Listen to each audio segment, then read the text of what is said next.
Soccer, as we know, is very popular amongst little girls. It's even more popular than amongst boys. Now, as girls get older, though, it feels like turning that dream into a real job that pays a living wage is really, really hard. Angel City Football Club of the National Women's Soccer League is working really hard to break glass ceilings and really change the rules of the game. I'm super excited to be today at the BMO Stadium. We're here outdoors in the center of Los Angeles. And I'm here with the head of community and marketing, Dávila. Thank you so much for being here, Catherine. Of course, thank you, Natalia. It's a pleasure. So speaking of turning dreams into realities, as part of Angel City FC, did you live the transformation from that seed, that idea, into what it is today? I would say I'm about as close as it gets without having been, on the team that originally came up with the idea. So I've been with Angel City since October of 2020. We were in COVID, everything was remote, and there were 10 of us who were on every single call, every single meeting, to a time when we have nearly 100 employees. Oh, wow. And we have an actual team on the field, which we didn't, for the first year and a half of at least my work with the club. Right. One of the most impressive things about Angel City as an organization is that the values and the goals have sort of remained core to who we are since the beginning. And fundamentally, that is to push for equity by using sport and entertainment. I think there's sort of this shared understanding and desire for this to succeed and to persist. We all have the fear after all the previous women's leagues in this country have failed. Sol Rosa, specifically here in Los Angeles. Yeah, the LA Sol. We share that desire to make this last. And I think that's what we always come back to. I worked in the youth soccer space and in the adult women's space, really trying to build a pathway so that women could have a relationship with this sport for their lives. So Angel City really has been sort of the pinnacle of that same work, to really form a connection with our city and say to people, this is a place where you find your people. This is a place where you can find meaning and joy. And beyond what's happening on the pitch, which is always the center of what we do, we're going to change the world for the better. I know that you've worked with Play LA and specifically Girls Play LA, the LA Parks, to create the Soccer Leadership Academy. Yeah. What's that about? So that is one piece of our impact work, and I'll just give the sort of broad strokes of what our impact work is, which is by providing essentials and education. And as we think about essentials, that's everything that somebody needs to sort of think beyond survival and think about dreams and think about thriving.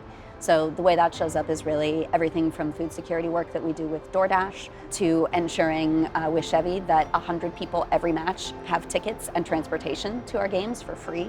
And then just to making sure that we have safe, reliable places for girls and gender expansive youth to play the sport.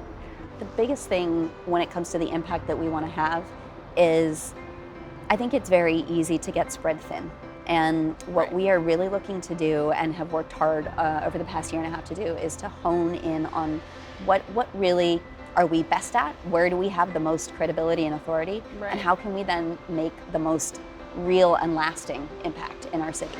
And so I think what you're going to see from us is expansion and really deepening of relationships with the City of LA Rec and Parks, with GPLA, and I'll just tease that, expanding beyond the Leadership Academy to ensure no and low cost access for girls across this entire city. And obviously one of the key things here, and the power just of the existence of Angel City, is this whole idea that if you can't see it, you can't be it.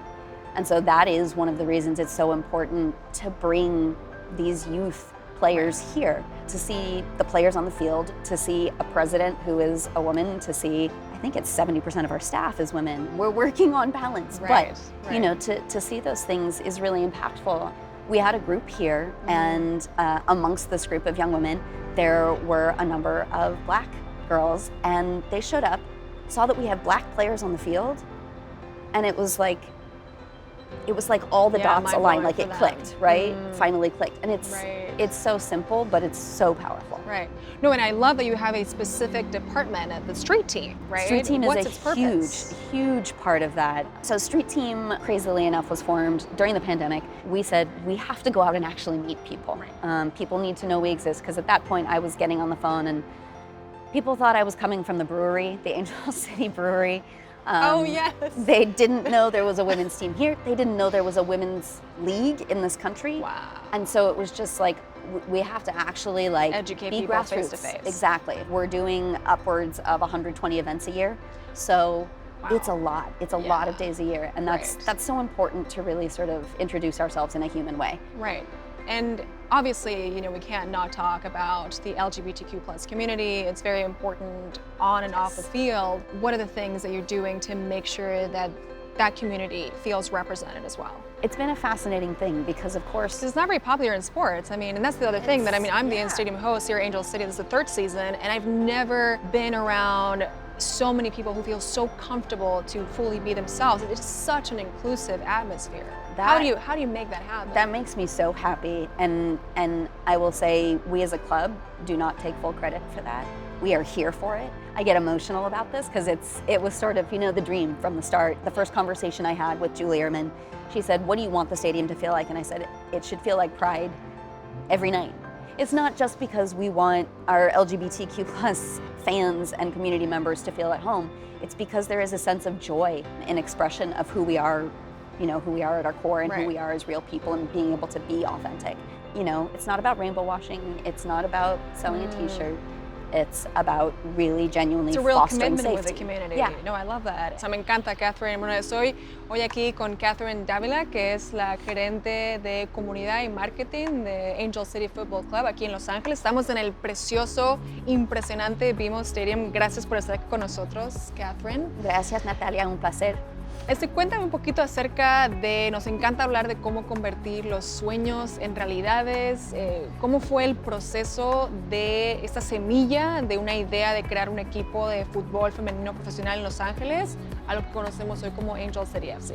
Ya, ha sido algo muy especial ser parte de este sueño, que realmente es mi sueño, es sueño de creo que todas que trabajan por el club. Lo impresionante es que no ha cambiado realmente la misión del club, Claro. ¿no? Que es la lucha por la equidad. Y realmente siento que Angel City ha impactado al mundo, que ha cambiado al mundo. Todos ven el valor intrínseco Sí. de las mujeres y las jugadoras, del negocio, del deporte femenil y todo eso. Y además, realmente es importante para nosotros no solo hacerlo aquí en el estadio, sino dar oportunidad a chicas por todos Los Ángeles a ver lo que es posible para las mujeres en el deporte. Y por eso también llevamos 100 chicas y sus familias a cada partido aquí en BMO. Les damos entradas para realmente entender lo que es posible. Gran parte de eso es tener el Street Team, lo que tenemos. Claro.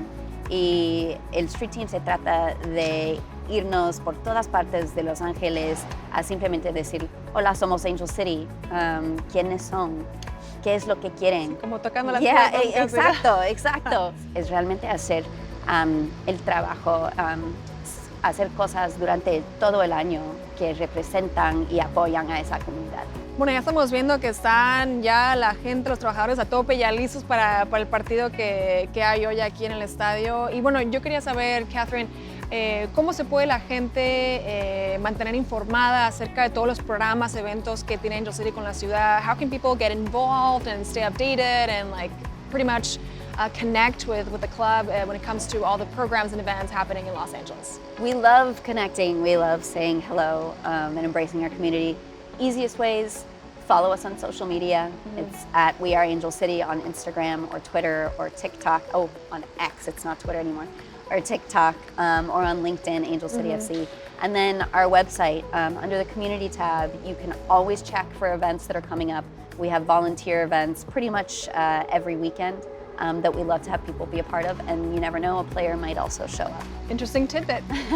Well, thank you so much, Catherine, for inviting us here to the home of Angel City FC at the BMO Stadium. Gracias, Catherine, por invitarnos aquí al hogar de Angel City en el BMO Stadium. Gracias, Natalia. Ha sido, pero un placer.